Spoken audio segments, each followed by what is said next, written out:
Hi, welcome to New Pioneer Presents. My name is Theresa Carbrey, and my guest tonight is David Thompson. We're delighted to have David in town tonight. He'll be featured at a book signing, and he'll also speak at the New Pioneer Co-op annual member meeting. He's kind of an unusual guy. He calls himself a co-op activist. And David, you've been around and done a lot of things. I know you're descended from people that were actually involved in the county, the co-ops in the county from which the very first co-op sprang. It's been 150 years since this good idea, the idea of the co-op principles, was sort of codified, and the equitable pioneers were the inspiration for the new pioneers, and they even gave us our name. And it's an honor to have you here as part of your tour of the country, celebrating this 150 years. Welcome to Iowa City. Well, thank you very, very much, Theresa. I'm very happy to be here. It's a beautiful drive down from Madison today, looking through the countryside and seeing all the different cooperatives on my way, so I felt very much at home. That's right. There's a number of co-ops. I think Iowa City is most familiar with food co-ops because New Pioneer has been here 23 years and we've become a success. But co-ops can take such diverse forms and serve such diverse people. That's part of what's fun about the co-op movement. When you look at, well, October being co-op month, you can see how many businesses and organizations have come to exist to serve needs. And that's the number one purpose of a co-op, is to meet its members' needs. So we have the new wave food co-ops, sort of got their start in the 60s, 70s. And of course the older co-ops, the agricultural co-ops that supply seed and other farm supplies are quite common in this area. You've done work with housing co-ops, is that right? Tell me something about what you're doing. You live in Davis, California now. Right. Well, I'm fortunate enough to be able to spend almost every minute of my working day working for cooperatives. The need, as you say, is so great in so many different areas in the United States and around the world. We now have 725 million members of cooperatives around the globe, and we have 100 million members of cooperatives in the United States. And just like in this area, just as in Davis, we have a food cooperative, we have another 29 different cooperatives in the town, and I do a lot of work in helping those cooperatives. And right now we're involved in enlarging our student housing cooperative. In honor of the anniversary, Congressmember Vic Fazio took the efforts in Congress, and we have $10 million that's been put into the Federal College Facilities Loan Program to help start more student housing cooperatives. So that's $10 million? That's wonderful work. So were you involved in getting this legislation? I was working with the National Student Organization and the National Cooperative Business Association, and we worked with the members of Congress to impress upon them the need that students have for lower costs associated with going to university, just because everything else is going up, and we proved to them that the work that students put in is a part of helping to make that happen. So they were very, very happy to create $10 million as a loan program, and that's one of the ways in which we're celebrating our 150th birthday. Yeah. Wow, that's good work. And one of the other things I'm involved with is something that I saw quite a lot of coming through Cedar Rapids today, which is mobile home parks. We have a lot of, excuse me, we have a lot of those in California. And in the nearby town, I'm helping to convert a mobile home park, which is lived in by seniors, and we're going to convert that. We just received $1 million grant from HUD, in addition to money from the city and other sources, and we're going to convert that park in about 2 months' time, so the seniors will own that park as a cooperative, as a democratic organization. They'll control their costs. They will no longer fear the landlord putting up the rent inconsiderately, and so that's off and running. So those are some of the things that I do. I work with the Japanese cooperatives a lot, the Swedish cooperatives, and also with cooperatives in the United States on a national level. I do a lot of work developing legislation, for example, relative to cooperatives. Yeah, it's really interesting when you see how many different situations have responded. I know here in this town, co-op daycare was a very going concern, and we have housing co-ops as well here. Well, you know, one of the things, and I noticed it really much more on this trip, because I have on the speaking tour, I started off in Sacramento on Saturday night, I was in Milwaukee on Sunday, I was in La Crosse on Monday and Tuesday, Madison yesterday, and here now for the next 2 days. What I was reflecting upon is the kind of role that cooperatives are playing in Main Street America. Because in the rural areas of our country, with the out-migration of population and the resources which are slowly leaving those communities, how are people going to keep a community at work? How are they going to keep the resources to make it function effectively? And what I'm seeing is that cooperatives are stepping in through different ways. For example, many of the hardware stores in America, the family hardware stores, are members of ACE or True Value or Coast to Coast. Those are all cooperatives, and they're cooperatives owned by the family hardware dealers, and that gives them tremendous purchasing power, advertising power, and brings people in, brings good quality products. We're seeing that with a lot of the franchisees, organizing cooperatives to get larger purchasing power, lower their costs, and increase their profitability and capacity. And so we have seen in the past 10 years cooperatives being formed by the Dunkin' Donuts franchisees, Kentucky Fried Chicken, Arby's, Dairy Queen, Burger King. So this has become a way in which local franchisees can have control over their situations.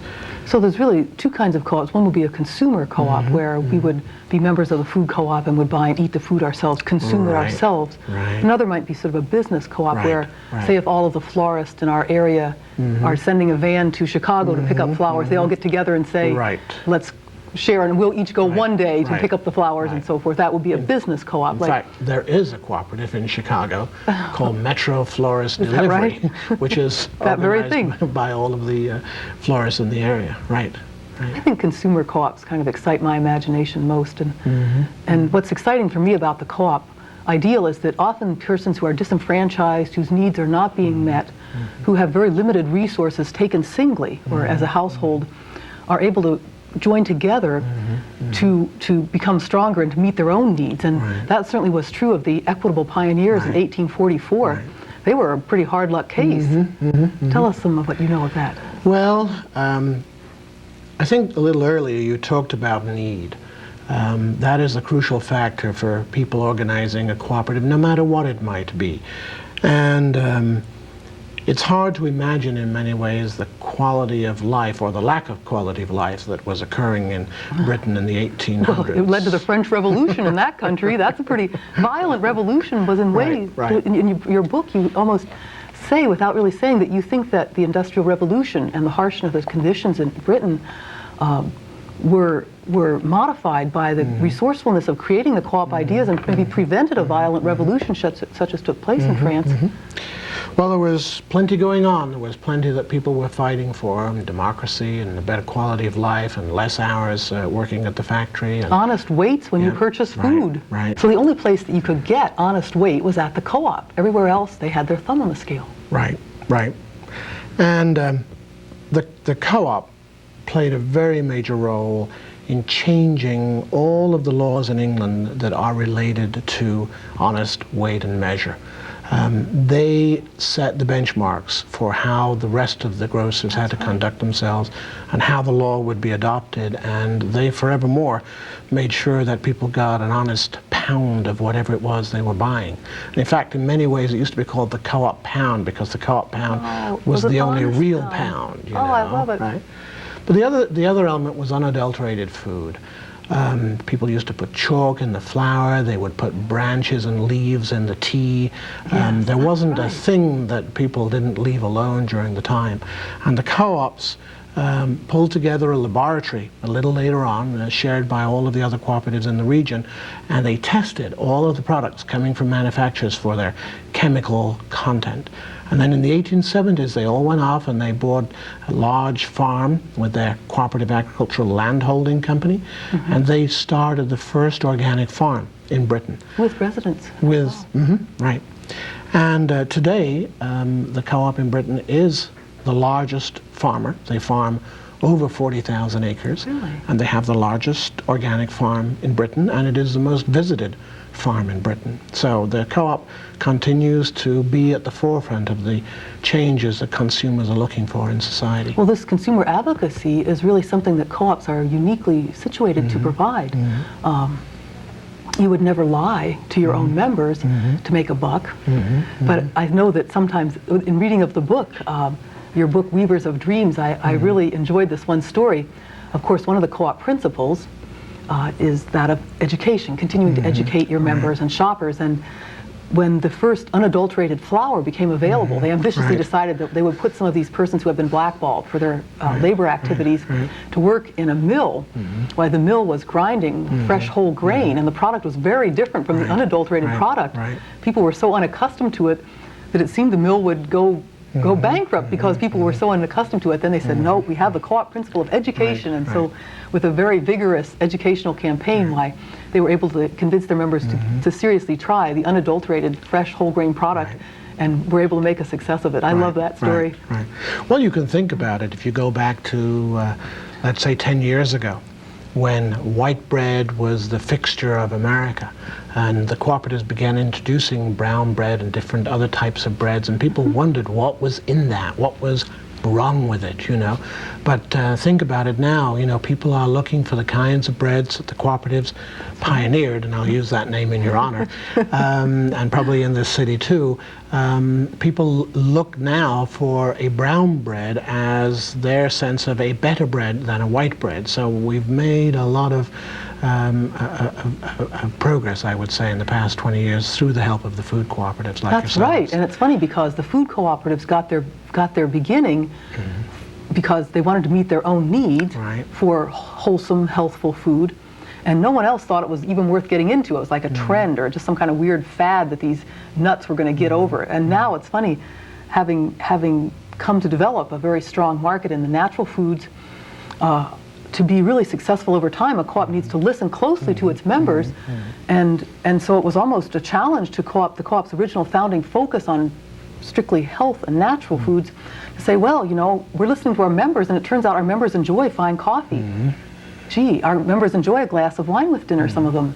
Is it appropriate? We as a co-op should serve our members' food needs in general. And it was sort of controversial, but really to stay alive and to stay vibrant, you need to listen to your members' wishes and respond to them. And so we did expand our product line in response to members' wishes and sort of have the new focus be on quality products. So if you are a person who enjoys eating meat, the meat you want is probably locally raised and cleanly handled and organically fed and free of hormones and antibiotics. And so once again, the co-op is looking to a consumer advocacy kind of position and developing good relations with these people. Now let me ask you this, Theresa. I just arrived in town today, my first time ever in Iowa City, and I go to your store, and your store is thriving and throbbing, and people are pouring in and out of the door. And I saw a sign on the window which said that you are concluding your negotiations about a piece of property, and you're hoping to occupy that sometime in the future. Yes. If you do that, that will make you one of the larger cooperatives in the country. What do you think is the reason for your success? And let me ask you this, what are some of the elements of the pioneers and what they did that you think are represented in what you're doing at New Pioneer today? Well, we have always been very strong in education, and Iowa City is a remarkably well-educated town, and people are open to sort of innovative ideas, like the idea that the food you eat plays an important role in how you look and how you feel and your longevity and so forth. And I hate to say it, but there's parts of the country where they don't even want to think about such things. But in Iowa City, they're excited by that and interested, and that food is part of the quality of your life, and you eat so regularly that it might as well be a really satisfying and pleasing experience. And we've certainly been able to find the products that this community likes. And when we look at the co-op principles, you know, the co-op principle is that open membership. In other words, we're proud of diversity. We welcome everyone. One of the challenges means that we keep growing, and that means that we look for a larger, more suitable facility, because sometimes it's a little close, just because we're so successful. And of course, we're open to all, and we have an emphasis on education. We have, as all co-ops do, one person, one vote, so that the actual members of the co-op select the board of directors who run the business and look and say, well, are we going to make this move, or can we do the relocation, and so forth. Of course, like all co-ops, we're not seeking to make a profit. No person or stockholders are taking a profit from the success of the business, but rather that money is either plowed back into the business or returned in the form of rebates to the members, or perhaps expand the services. That's another one of the co-op principles, you know, and limited return on your investment. Like someone say, oh, well, co-op's doing really well. I'm gonna I'm going to buy a bunch of member shares, and then I'll cash them in when I leave town. Of course, that's not how it works. You become a member of the co-op to meet your food needs, that and the people with whom you share food expenses. And so we have really lived these co-op principles and education about nutrition, about environment, especially environmental impact with agriculture.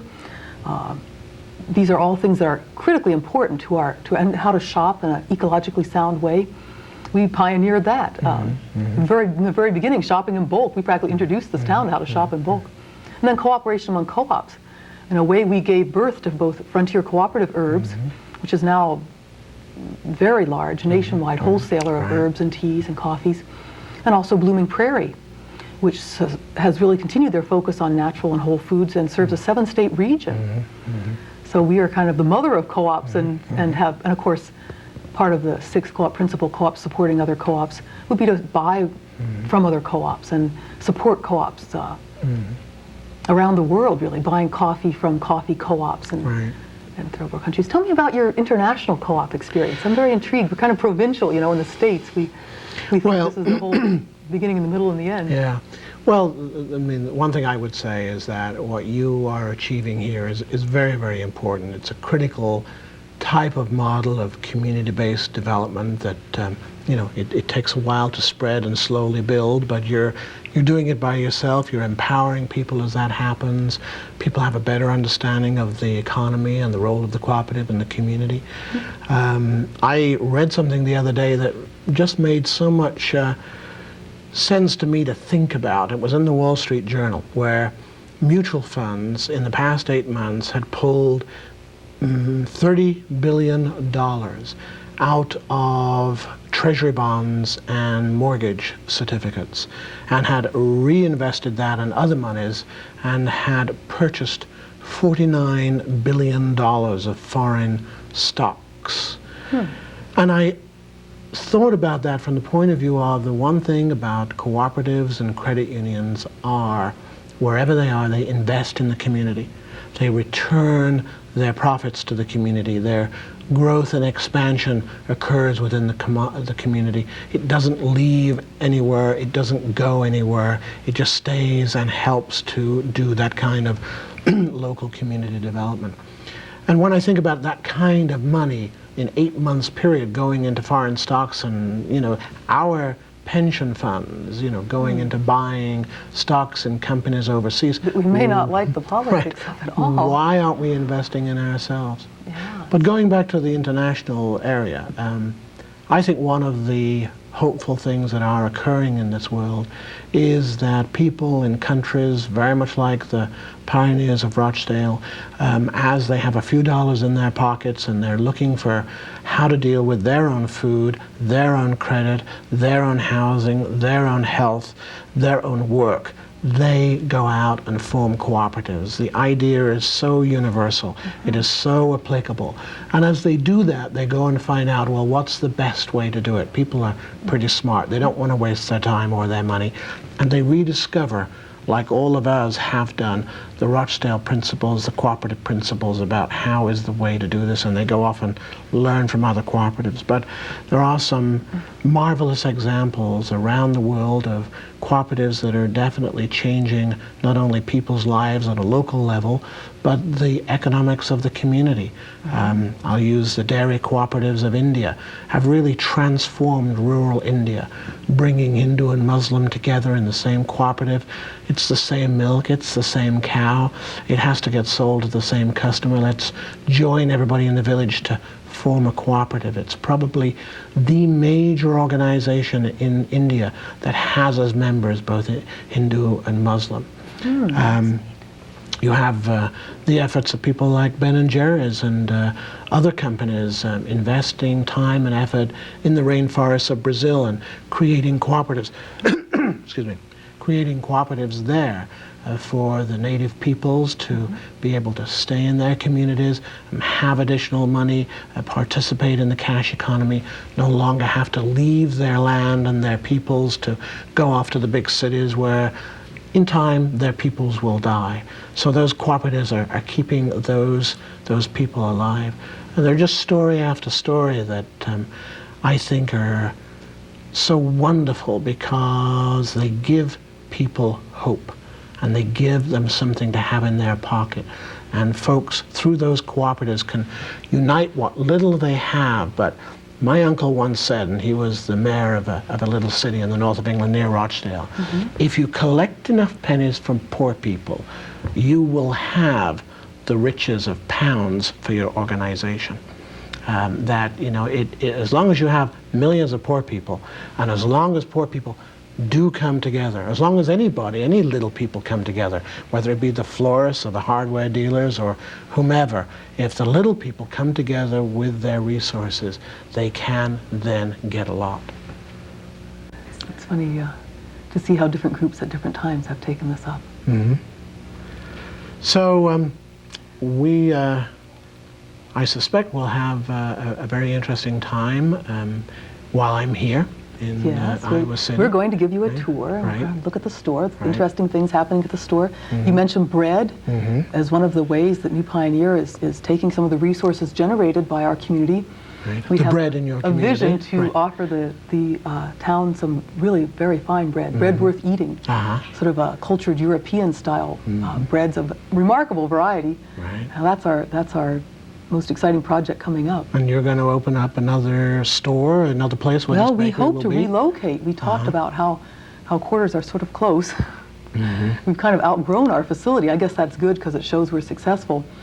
And now we are in the process of negotiating for a completely new site. It's about 2 blocks from our current site, and will be a new building, new from the ground up. So there's lots and lots of problem solving about how will it be and so forth. We kind of envision we'll be at the corner of College and Gilbert if all goes smoothly. And of course things are moving slowly, but we're encouraged and hope that within a year's time I will see significant development. It will be parking underneath, so that will be more convenient, so you can sort of come and go down at about a half a level to a sheltered sort of half underground parking, or you can walk up to the pedestrian access, and there'll be a nice little bricked sort of patio or walkway the area, and then that whole portion of this lot, which is sort of the parking lot for the old library, I'll take you by and show it to you, will be the building.